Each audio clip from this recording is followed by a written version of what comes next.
Damn, it's starting to get hot and Chantal looks like she's doing even worse. I swear, every time she posts another video, things are getting weirder and weirder. She's overheating, she's soaking through every single one of her ultimate modesty layers, and as a fat woman myself, I know what happens between your rolls when you get a bit sweaty. Yeasty. Let's roll my whale song and dive on in to see what Foodie's Kuwaiti summer exit strategy might be. Everything on this video is my opinion or personal life experience. Nothing I say is meant to be medical, legal, or life advice for anyone, anywhere, ever. Clips I use are protected by fair use, so kindly grab a cocktail, a mocktail, or a handful of grapes, and let's do whatever it is we're doing. I feel like I'm going to be beating this drum all summer, or until Chantal flees Kuwait, or until she faces serious health issues, or the weather becomes incompatible with her life. Already, I'm seeing 2, possibly 3 possible escape plans she may be laying out. No matter what Foodie claims, she cannot stay indefinitely in Kuwait. It seems like she thinks it's impossible for anyone to do any research about anything, seeing as how she doesn't do any research about anything. But I'm a history nerd, and my happy place is research, and I'm not the only one. The always lovely reactor Milk Tea is from England, and she's worked as a teacher in a handful of Middle Eastern countries, so she's definitely got an insider's perspective on entering, exiting, and living legally in said countries. She has a few videos pointing out Foodie's lies and or ignorance of the law.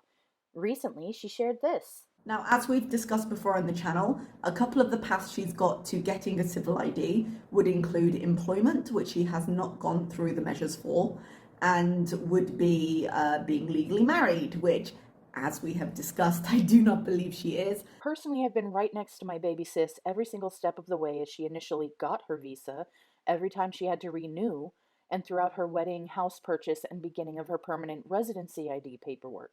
It is a lot of steps, a lot of paperwork, a lot of appointments and mailings and translation fees and apostille fees. I didn't even know what an apostille was 10 years ago.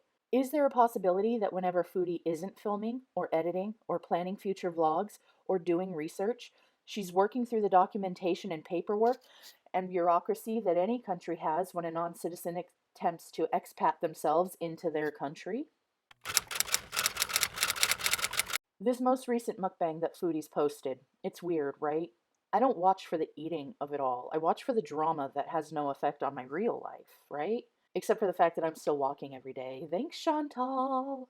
But this one was a bit exceptional in how off-putting it actually was.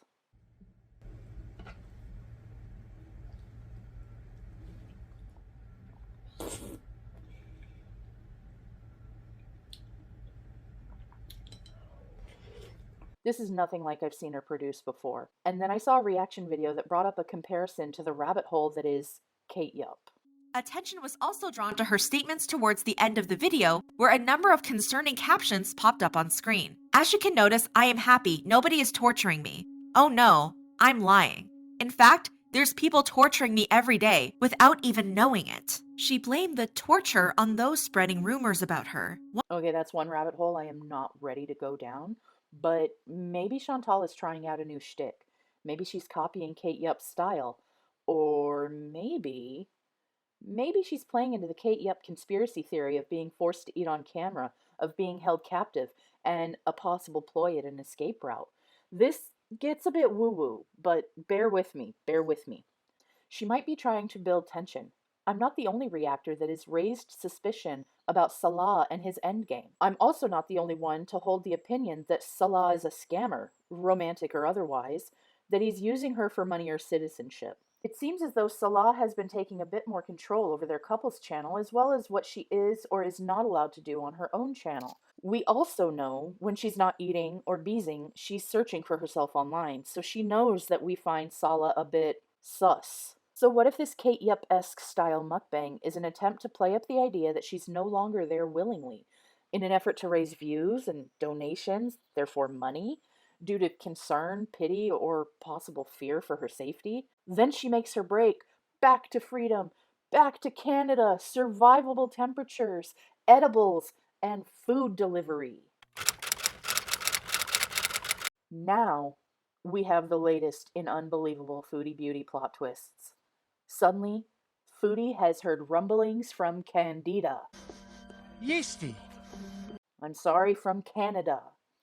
Allegedly, despite deciding it was better for her cats to be rehomed or put to sleep than to attempt to bring them to Kuwait with her, Foodie is mounting a rescue operation for Sam, whose wonderful new owners had ditched him at a foster because they have to move eventually or something.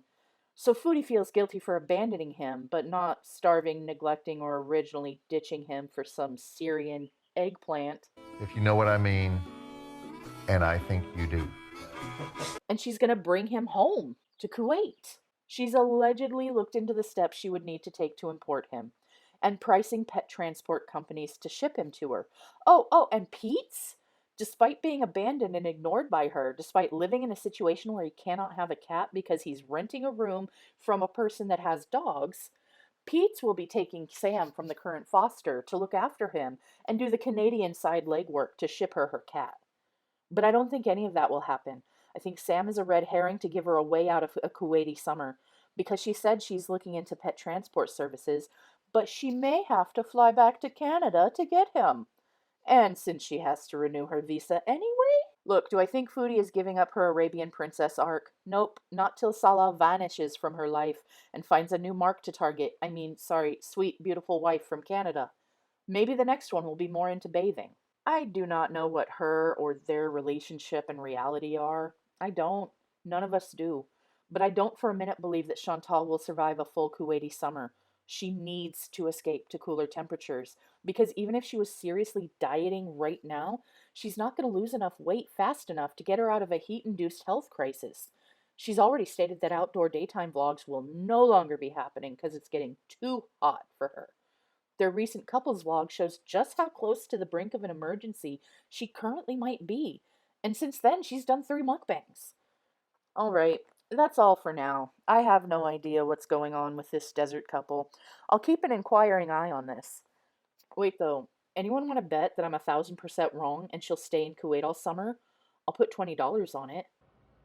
If someone gives you 10,000 to 1 on anything, you take it. If John Mellencamp ever wins an Oscar, I am going to be a very rich dude. Alright, sorry this was so long. I doubt she has patience for any of the long con escape plans like the Kate Yelp theory, but I did want to share them. If you made it this far, let me know your best fat chick summer tip in the comments. Mine is, put deodorant/antiperspirant under your arms to block the sweat, but also between your rolls, and especially on your inner thighs to combat the old chub rub. Seriously, I made it through Disneyland in shorts in August with that tip.